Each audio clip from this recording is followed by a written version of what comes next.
मुख्यमंत्री जी द्वारा हितग्राहियों को प्रथम, द्वितीय और तृतीय किश्त की राशि 300 करोड़ रुपए की राशि का अंतरण सिंगल क्लिक के माध्यम से किया जाएगा। निवेदन करेंगे माननीय मुख्यमंत्री जी से कि वे 300 करोड़ रुपए की राशि सीधे हितग्राहियों के खाते में अंतरित करने का कष्ट करें।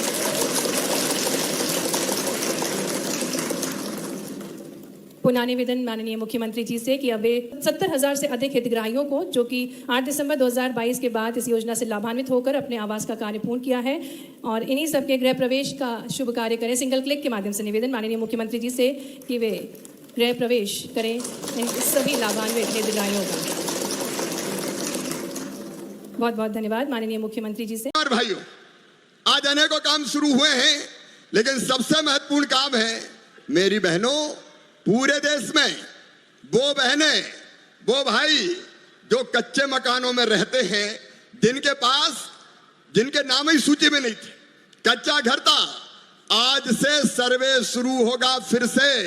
2018 की सूची में भी जिनका नाम छूट गया था, अब फिर से जिनके कच्चे मकान हैं उनको पक्के मकान बनाने की सूची में नाम जोड़ा जाएगा। 36,37,000 मकान हमने पूरे किए हैं। उसके बाद जब फिर से मोदी जी की सरकार बनी और जब माननीय शिवराज जी इस विभाग के मंत्री बने तो उन्होंने पुनः 3,68,000 मकान हमको दिए। मैं उनकी जानकारी में लाना चाहता हूं, हमने उसमें से 3,53,000 मकान स्वीकृत किए, उसमें भी 4,000 के आसपास मकान कंप्लीट हो गए। दूसरी जो योजना है वो जनमन आवास योजना की है, जो हमारी पिछड़ी जनजातियां हैं, बैगा, सहरिया, भारिया, उनमें मध्य प्रदेश नंबर 1 पर है और हमने लगभग 46,000 मकान पूरे किए हैं और देश में हम नंबर 1 पर हैं।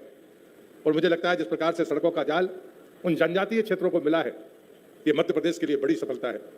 यहाँ पर दोनों लोग मौजूद हैं, शिवराज जी आप भी हैं, प्रदेश के मुखिया आदरणीय मोहन यादव जी भी, और मुझे लगता है कि ये मेरा सौभाग्य है कि जो ग्रामीण क्षेत्र में हमको जन सुविधाएं देनी थी उसमें हम सैचुरेशन की तरफ है।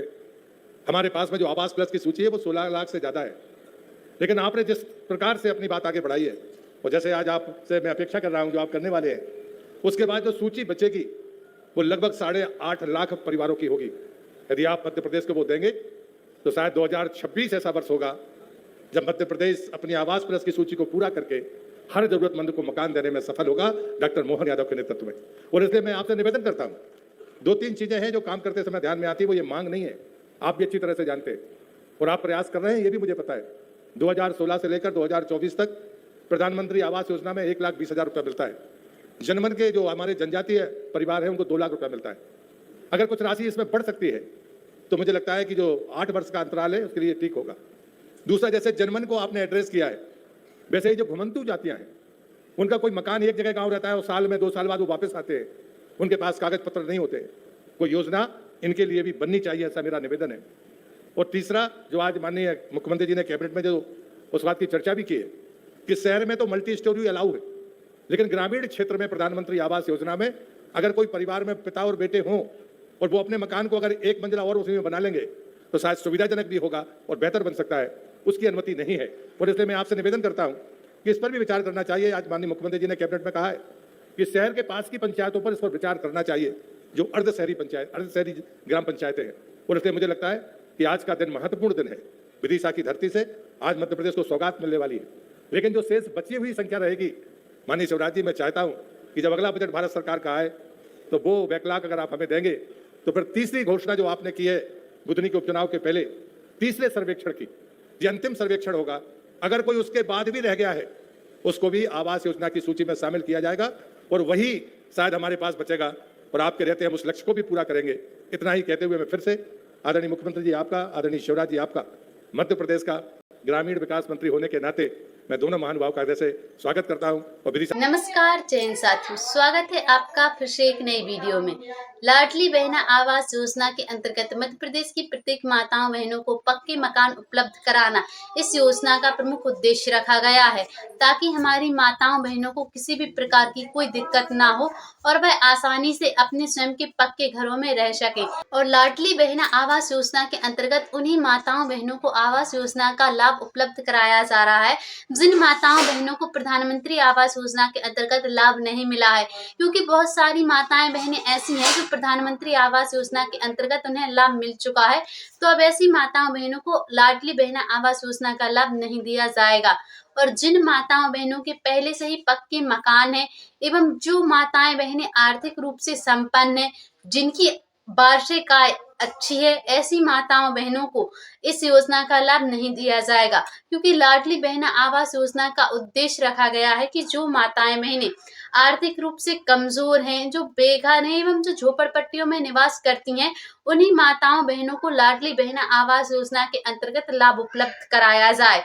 लेकिन उसके लिए आवश्यक है कि समस्त माताएं बहनें अपने डॉक्यूमेंट्सों को अपडेट करवा के अवश्य रखें, ताकि धनराशि ट्रांसफर करते समय किसी भी प्रकार की कोई दिक्कत ना हो।